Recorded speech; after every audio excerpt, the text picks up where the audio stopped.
Thank you for checking out Film and Roll Up and Associates Municipal Market Update for the week of September 8, 2020. My name is Adam Bauer, and I serve as CEO and President of Film and Roll Up and Associates. Film and Roll Up and Associates is a municipal advisor to government. I want to take a moment to thank many of you for commenting on how you like to check out our biweekly distribution of the MMU. And then also, some of you have commented on it might be a good time to go back and re-explain some of the variables and why we put some of the graphs together. And so we want to take a minute to do that, or some time to do that as we go through the presentation. So this one will be a little bit longer, but just want to really say thank you to all those who have provided feedback and also commented on the MMU, because our team puts a lot of work into this, and to know that it's viewed frequently and that there's comments that we can even improve at times, we appreciate that. So thank you. On the first page here, we start with an acronym. So let's, in the spirit of breaking things down, let's start with that, the MMD. That stands for Municipal Market Data. And that is an attempt to show where municipal interest rates are for 30 different data points. And that's the yield curve. The yield curve is the interest rates for years 1 through 30. And so there's 30 data points within that. And that's what we mean by yield curve. So that red line represents the MMD for years 1 through 30. Those tan bars, what they represent is the range of interest rates for each one of those maturities. So when you look at that, you know as the top of that bar chart is the interest rate's been that high. It's also been as low as where that bottom of that bar chart goes. And it's been everywhere in between. And if we think about where we were last time we talked about this, on the 1-year maturity, we were at 0.13.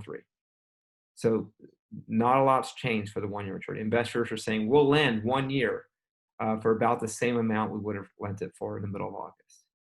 But if you go out to the 30-year maturity, when we last spoke, that was trading at 1.36 yield.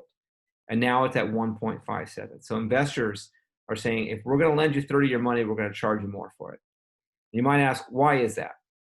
And there's two probable reasons. One, the first is the FOMC has the chair and some of their statements have focused on 2% no longer being the maximum target, but they focused on 2% achieving that over time. So if you think about that for a minute, let's just say we have 0% inflation for 2 years. Well, now to balance out that zero, we could have 2 years of 4% inflation. I'm not saying we will, I'm not saying that's what the FOMC will do, but if you just follow the statements, you could have that scenario. So investors are likely looking up saying, didn't really anticipate that I could have 2 years worth of 4% inflation. And given that most of my bonds are fixed rate, and the bonds we're talking about here are fixed rate, so I might lend an issuer 30-year money at 1.57, and I could have 4% inflation for that year. So essentially, I lose, more than 2% per year on that when you factor in inflation there. That's probably one reason why investors are saying we want a little bit higher yield for those longer-term bonds. The second thing is, I've been telling you for months that interest rates are low. Well, municipalities have known that and have heard it from someone like me, or they've been following it themselves. And so many municipalities are entering the market and selling more bonds than they have in previous years. So that supply is up. We're going to talk more about that in a moment. But here's what we're showing is we're still at very low rates. If you look at the first 5 years, we're scraping on the bottom of those brown bars, meaning that very low, about as low as it gets. And then you get to year 10 and we start to drift off that bottom. And so that yield curve that I've been telling you how flat it is, it's a little bit steeper. It's still considered flat for relative terms, but steeper than the last time we spoke. On the next chart, we focus on the 10-year Treasury and the 10-year AAA MMD. And what I'm trying to show here is how these have trended together over time. If you look from September 2019 until we all realized that we had COVID-19 in the United States and we were thinking about shutting down those types of things, the U.S. Treasury had a higher yield than the equivalent municipality. And you might ask, why is that?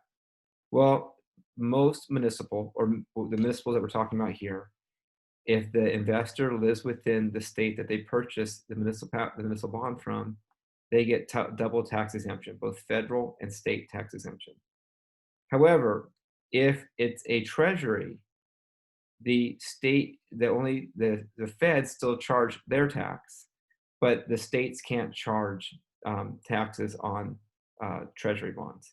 And so an investor will loan money if all things are equal, will loan money at a lower rate to municipalities because they get that double tax exemption where they don't get that with treasuries. They only get they can't get the state taxes. They only essentially get the state exemption. But then when things get risky, like we saw during March, investors say, we want the security of treasuries, and the treasuries, the FOMC took some actions that helped drive down treasury yields. But investors flocked to safety and bought treasuries, which pushed their yields down. And then municipalities, we saw a lot of sales of municipal bonds. And so you saw those yields go up. And so you saw that trend break. Now, last time we spoke, I had talked about how that green line just inched over municipalities again. And shortly after I said that, it flipped back, where municipal rates are once again a little bit higher than treasuries. So you might ask why. There's one is the safety issue. So even if they had the exact same ratings, the federal government can print money and municipalities can't. So that's one issue. The second issue is municipalities are issued by smaller entities than the federal government, and they can get very small. So the municipal bonds, your particular municipal bond, may not be as liquid or as easily tradable as a treasury is. Most institutions and even a lot of individuals know how to buy treasuries and can get in and out of them if they want to. Whereas municipal bonds, it's a little more difficult to get out of your municipal bond, and at times it's even more difficult to buy a particular municipal bond. So you see both liquidity and safety are reasons why investors may want treasuries over municipalities right now. We're looking at flows into the municipal bond funds. And so municipal bonds funds buy the majority of the municipal bonds. And when you see the red bars, that's when money is flowing out. Green bars are money flowing in. And when we saw rates go up, you saw a real outflow from municipal bond funds. But since then, we've seen money flow back in.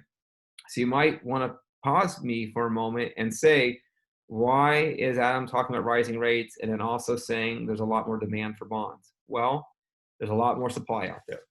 And let's get to that chart next. The next chart shows the average weekly supply of municipal bonds in the market. And then we show those bars of relatively recent trend, but those dotted lines, the red and the tan, represent the 2018 and 19 average weekly volume. You'll probably notice that green bar it looks like it's almost double where the 2018 was. So we have a lot more supply than we've had the last 2 years.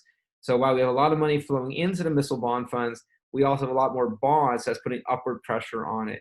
We'll see if that continues. It does appear that a lot of municipalities are trying to get into the market before the election timeframe.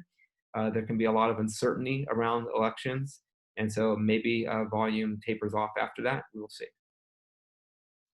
What we've tried to do here is just show you how the MMD for the 5, 10, and 15 year have changed over time. And you've seen this chart from us before, and it looks just like some of the ones we've already shown. Hopefully what you notice is that red line is a little bit steeper than the tan or the green bars. And what that's trying to represent, and that's just showing you, is that those rates have gone up at a greater pace. And in case it's not obvious from looking at that from the chart to the left, we decided to do a breakout graph to the right, which makes it really obvious. And you can show between 8/7, 2020 and 8/28, you can see a pretty dramatic increase in the long-term 30-year MMD. On slide 7, we show the economic calendar for the next 2 weeks. Certainly very important things to focus on here. If any of these come in unexpected, they will have an impact, but there are so many other things affecting the markets right now. You have election, you have COVID-19, you have a lot of things going on in the world. And so I think those are all things that are just as important, or not more important, than some of the things we have listed here. On our last slide here, we're highlighting Filman Rollap and Associates Registered Municipal Advisors. We do have one change I want to show you today, and that is Rachel Chang Kui now has a senior by her name. She's been promoted to senior vice president. So I want to say congratulations to Rachel. She joined our firm in February of 2020, and she's been a great addition. So thank you everyone for checking out the Film and Roll Up and Associates Municipal Market Update. We look forward to seeing you again in 2 weeks.